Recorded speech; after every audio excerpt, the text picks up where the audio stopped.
पुण्यातल्या औंध भागामध्ये आर्थिक वादातनं गोळीबार झालाय।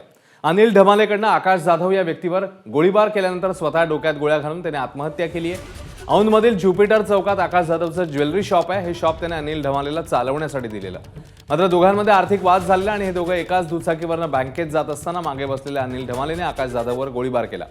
त्यानंतर रिक्षातनं पळून जात त्याने स्वतःवर गोळ्या झाडत आत्महत्याही केली आहे।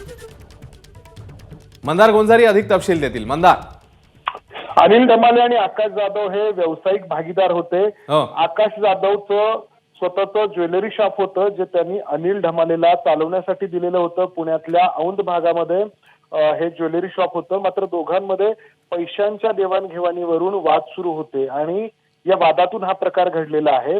अनिल ढमालेंनी आधी आकाश जाधवला दुकानाजवळ बोलावून घेतलं। औंधमधल्या ज्युपिटर चौकामधून दोघं दुचाकीवरून एका ठिकाणी जाण्यासाठी निघाले आणि आकाश जाधव हा दुचाकी चालवत होता तर अनिल ढमाले हा पाठीमागे बसलेला होता आणि गाडी चालवत असताना आकाश जाधववरती अनिल ढमालेंनी पाठीमागून गोळी झाडली, ज्यामध्ये आकाश जाधव गंभीर जखमी झाला।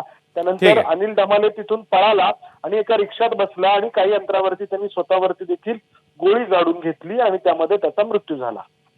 मंदार, धन्यवाद या माहितीबद्दल। एबीपी माझा, उघडा डोळे बघा नीट।